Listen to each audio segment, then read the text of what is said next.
Your first real paycheck is smaller than the number you agreed to, and no one warns you. You did the multiplication in your head on the drive home from the interview, the hours times the rate, and the figure you arrived at was a figure you had already, quietly, started to spend. The actual number arrives 2 weeks later with several lines of deductions you do not recognize, and you sit with it for a moment, the way you sit with any small betrayal. You learned the parts of a cell in school. You learned the year a war ended. No one ever showed you how to read this. You can name the capital of a country you will never visit. You can find the area of a triangle and the symbol for potassium and roughly when the Renaissance happened. You spent something like 14 years being prepared for the world, and the preparation was real and it was thorough, and it did not once include the lease you just signed without reading, or the interest rate on the card in your wallet, or what a tax actually is and where it goes. This is not a complaint about school, exactly. It is closer to a question. Of all the things they decided you needed to know, how was this not one of them? Because here is the strange part. The things they left out are not difficult. They are not calculus. They are 4 or 5 ideas, and each of them is simple enough to explain in a sentence. And each of them quietly decides whether you spend your life ahead of the money or behind it. The first idea is that money grows on money, and it grows slowly, and then it grows in a way that does not feel slow at all. There are 2 people.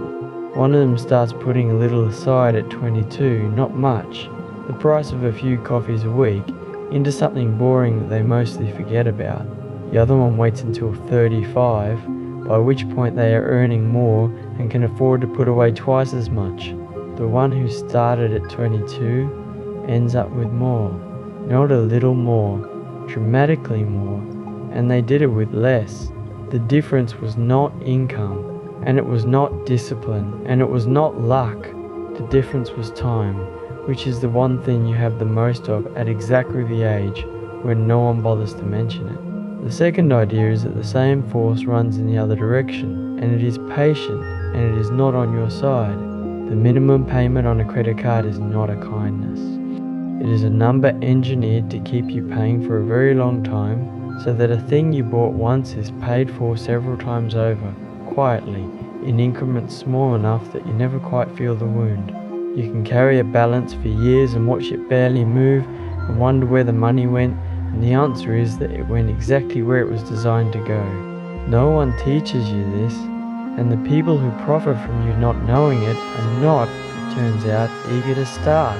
The third idea is the quietest, and it is the one that gets almost everyone. You get a raise. You have earned it, and you are glad. And without deciding to, without any single moment you could point to later, your life expands to the exact size of the new number. The slightly nicer apartment, the better phone, the faster plan, the small upgrades that each seem reasonable on the day you made them.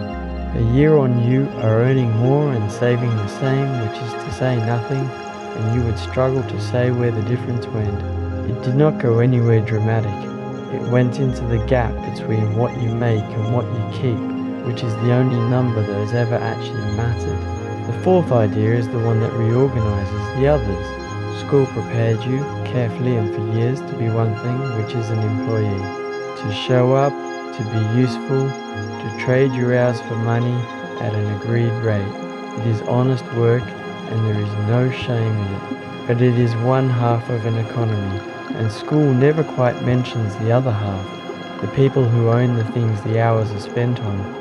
The difference between earning money and owning something that earns money is the difference between a wage and an asset, and almost everything about who ends up free and who ends up stuck lives inside that single distinction. You can spend a whole working life on one side of it without ever being told the other side was there. You start to notice it everywhere once you have the words for it. The friend who works twice as hard as anyone and somehow never gets ahead. The other friend, no smarter, who said something offhand about earning a small piece of something and meant it. The slow understanding that the rules you were handed were the rules for one game, and that a different game was being played in the same room the whole time, by people who are simply never confused about which one they were in. And this is where the question from the beginning starts to answer itself. You begin to notice that the gap is too consistent to be an accident. A person who does not understand interest is a better customer. A person who has never been shown the difference between a wage and an asset is a more reliable worker and a more predictable borrower and a more comfortable thing to build an economy around. None of this requires a conspiracy.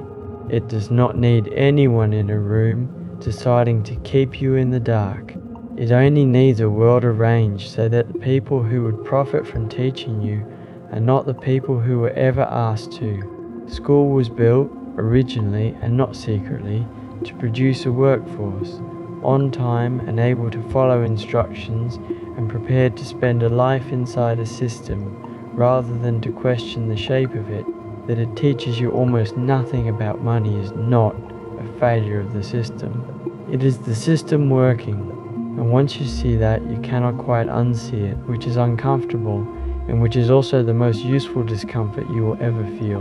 Because the other half of by design is this: if no one was ever going to teach you, and no one is coming now, there is no year and no institution and no version of the future that arrives and quietly fills in the part they left out. The responsibility was always going to land on you, and it has, and the only question left is how long you wait before you pick it up. The good news, and there is good news, is that the ideas really are simple. You can learn them in an afternoon. You already, just now, learned 4 of them. So here's the first small step, which is the only kind that ever actually happens. Tonight, or tomorrow, or the next dull Wednesday, you have a spare 10 minutes, you open the statement you have been not opening. You find the one number that tells you what you keep, and not just what you make. You look at it directly, the way you look at any true thing, without flinching and without pretending it is someone else's to deal with. It is not much, that first look. It is just the moment the gap stops being invisible. Everything you do about money for the rest of your life starts there.